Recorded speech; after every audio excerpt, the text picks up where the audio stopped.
الفصل الحادی عشر، صفحہ نمبر 218 اور 175، فی التنبیہ علی احادیث وضعت فی فضل سور القرآن۔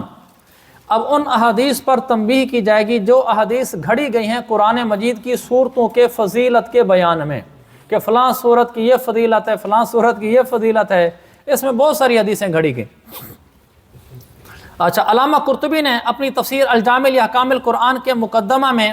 باب التنبیہ علی الاحادیث الموضوعہ فی فضل سور القرآن میں جو بیان فرمایا ہے وہ درج ذیل ہے۔ وہ فرماتا ہے لا التفات لما وضعہ الواضعون واختلق، کاف کہیں چاہیے، واختلف نہیں ہے، واختلقہ المختلقون من الاحادیث الکاذبہ والاخبار الباطلہ فی فضل سور القرآن۔ لا التفات یعنی وہ لے کے التفات ہی نہیں ہے، لما وہ روایت،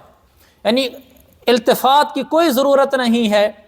التفات کی کوئی ضرورت نہیں ہے ان روایات کی طرف جن روایات کو گھڑنے والوں نے گھڑا ہے، دونوں مترادف ہیں، واضع الواضعون اختلق المختلقون، جن روایات کو گھڑنے والوں نے گھڑا ہے۔ کون سی روایت؟ جھوٹی احادیث اور باطل روایات قرآن کی صورتوں کی فضیلت میں، اس کے علاوہ دوسرے اعمال کی فضیلت میں بھی ایک بہت بڑی جماعت نے اس کا ارتکاب کیا کہ حدیثیں گھڑی ہیں۔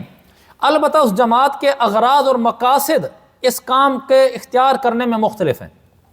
یعنی بعضوں نے ماشاءاللہ ثواب کی نیت سے گھڑی ہیں، بعضوں نے تو چلو دین کے اندر اضافہ کرنے کے لیے بے دین و کافروں نے گھڑی ہیں، وہ تو چلو سمجھ آتا ہے، بعض مسلمانوں صوفیوں نے گھڑی ہیں۔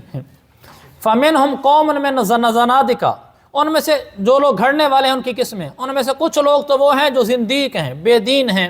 جیسے مغیرہ کوفی، محمد شامی المسلوب، یہ دو آدمی ہیں، اور ان کے علاوہ اور آدمی وضعوا احادیث جنہوں نے حدیثیں گھڑی، وحدثوا بہا، پہلے حدیثیں گھڑی بیٹھ کر پھر آگے وہ حدیثیں بیان بھی کی۔ فَمِنْهُمْ، اچھا، اور یہ حدیثیں بیان بھی کی، لِيُوقِعُوا بِذَلِكَ الشَّكَّ، تاکہ اس کے ذریعے سے لوگوں کے دلوں میں شک ڈال سکیں۔ ان روایتوں میں سے ایک روایت وہ ہے جس کو محمد شامی مسلوب نے انس بن مالک سے روایت کیا، حضور علیہ السلام نے، آپ نے فرمایا انا خاتم النبیین لا نبی بعدی الا ما شاء اللہ، مگر جسے اللہ چاہے۔ یہ استثناء اس نے اضافہ کیا اس الحاد اور زندقہ بے دینی کی وجہ سے جس کی طرف وہ دعوت دیا کرتا تھا۔ اور ان میں سے ایک جماعت ایسی ہے جنہوں نے حدیث کو گھڑا ہون، خواہشات کی وجہ سے، ایسی خواہشات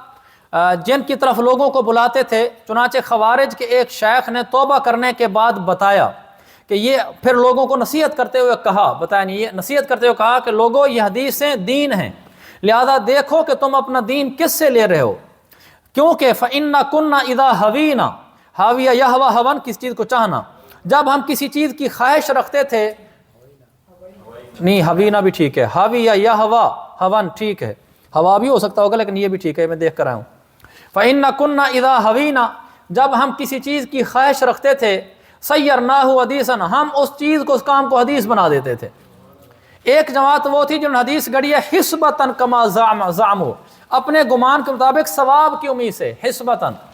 ثواب کی امید سے وہ لوگوں کو بلاتے تھے اعمال کے فضائل کی طرف، جیسے کہ ابو اسما مروزی لفظ ہے، مروزی سے روایت ہے، ان سے کہا گیا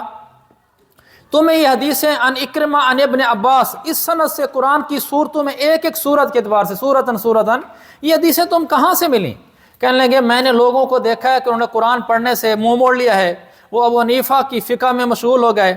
ابن اسحاق کی سیرت اور تاریخ پڑھنے میں مشغول ہو گئے، تو میں نے پھر یہ حدیث گھڑی تھی ثواب کی نیت سے۔ ابن صلاح نے کہا کہ یہ لمبی حدیث جو عن ابی بن کعب عن النبی مروی ہے قرآن کی فضیلت میں ایک ایک صورت کے لحاظ سے، ایک تحقیق کرنے والے نے اس کے مخرج، ماخذ، حدیث کہاں سے یہ، اس کے ماخذ کی تحقیق کی، یہاں تک کہ وہ اس شخص تک پہنچ گیا، اس راوی تک جس نے اعتراف کیا کہ اس نے اور ایک جماعت نے خود یہ حدیث گھڑی تھی، اور گھڑنے کے آثار اس پر بالکل لبین واضح ہیں،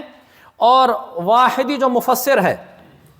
اور اس کے علاوہ جو دوسرے مفسرین ہیں انہوں نے غلطی کی ہے فی ایدائہ فی تفاسیرہم، اس لمبی روایت کو اپنی تفاسیر کے اندر درج کرنے میں، کہ انہوں نے ایک لمبی حدیث بیان کی ہے جس میں ایک ایک صورت کی فضیلت بیان کی گئی ہے، یہ ساری حدیث گھڑی ہوئی ہے۔ ویسے واحدی کی تین تفسیریں ہیں، التفسیر البسیط مفصل، التفسیر الوسیط متوسط، التفسیر الوجیز مختصر۔ میں نے شاملہ کے ذریعے سے حدیث ڈھونڈنے کی کوشش کی، مختصر کوشش کی، مجھے اس میں مل نہیں سکی، واللہ علم یہ ہوگی تو ضرور. پھر میں نے ایک ساتھی کو بھی کہا ہے، ہمارے شاگرد ہیں، میں نے کہا یار اس کو ڈھونڈو کہیں، وہ مل گئی تو پھر آپ کو بتاؤں گا کہ حدیث ہے کون سی. چلو بھائی جاؤ.